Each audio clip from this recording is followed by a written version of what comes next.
आविष्कारों ने यानी कि इन्वेंशंस ने दुनिया को बदल कर रख दिया है। कल हम बैलगाड़ी और घोड़ों पर चलते थे, आज हम हवाई जहाज और जेट प्लेन्स पर चलते हैं। इन आविष्कारों ने हमारी ज़िंदगी बेहतर बना दिया है, लेकिन कुछ आविष्कार इतने दोषपूर्ण थे कि अपने आविष्कारक को ही निगल गए। इस वीडियो में मैं आपको कुछ ऐसे आविष्कारक और उनके आविष्कारों के बारे में जानकारी दूंगा जिनके आविष्कार तो उपयोगी जरूर थे, लेकिन दुखद की बात यह है कि एक्सपेरिमेंट करते वक्त इन आविष्कारकों की मौत हो गई थी। इनके आविष्कार ही इनकी मौत का कारण बने। मैरी क्यूरी को कौन नहीं जानता है। ये नोबेल प्राइज़ की 2 बार की विजेता रह चुकी हैं। मशहूर भौतिकीविद और रसायन शास्त्री मैरी क्यूरी रेडियो एक्टिव पर काम कर रही थीं। रेडियो एक्टिविटी का उनके शरीर पर बुरा प्रभाव पड़ा था, जिसकी वजह से उनकी मौत हो गई थी। मैडम क्यूरी की एप्लास्टिक एनीमिया मौत का कारण बनी थी।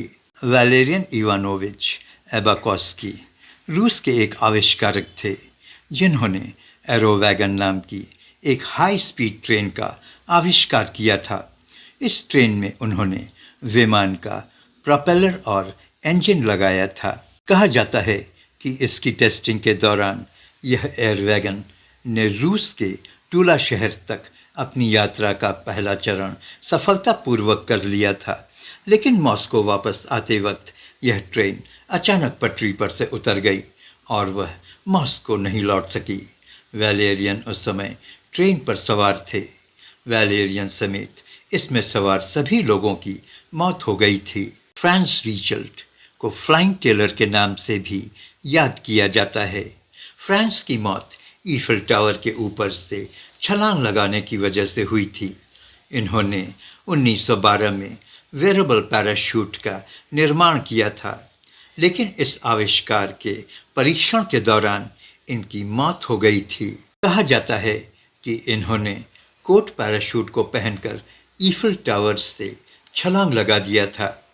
इस परीक्षण के पहले उन्होंने डमीज पर कई परीक्षण किए थे और सभी परीक्षण सफल रहे थे, लेकिन इन्होंने जब खुद परीक्षण किया तो इनका पैराशूट नहीं खुला, जिसकी वजह से टावर के निकट ही बर्फीले मैदान में गिरकर उनकी मौत हो गई। डॉक्टर सबिन आर्नोल्ड वोन सोचोकी यूएसए के रहने वाले थे। Doctor Sabin United states radium corporation के फाउंडर थे। इन्होंने रेडियम आधारित पेंट का आविष्कार किया था, लेकिन यह आविष्कार ही इनकी मौत का कारण बन गई। उनका यह पेंट 20वीं सदी में घड़ियों में इस्तेमाल किया जाता था। इनका यह आविष्कार रेडियो एक्टिव रेडियम पर आधारित था, जो पियर और मैरी क्यूरी द्वारा डिस्कवर किया गया था। कहा जाता है कि इनकी मृत्यु का कारण रेडियोधर्मी सामग्री के संपर्क में होने के कारण एप्लास्टिक एनीमिया से हुआ था। स्टॉकटन रश ने ओशन गेट नामक कंपनी की स्थापना की थी। इस कंपनी ने टाइटन सबमर्सिबल का निर्माण किया था। 18 जून 2023 को टाइटन सबमर्सिबल में कुछ लोगों के साथ स्टॉकटन रश डूबे हुए टाइटन जहाज के मलबे का मुआयना करने निकलते हैं, लेकिन टाइटन सबमर्सिबल समुद्र में पानी के दबाव से फट गया और सभी यात्री पायलट के साथ लापता हो गए। अमेरिकी तटरक्षक बल, national transportation safety board (NTSB) और कनाडा के ट्रांसपोर्टेशन सेफ्टी बोर्ड जैसी एजेंसियां दुर्घटना की जांच में जुट गईं। कहा जाता है कि कार्बन फाइबर पतवार के उपयोग से यह दुर्घटना हुई थी।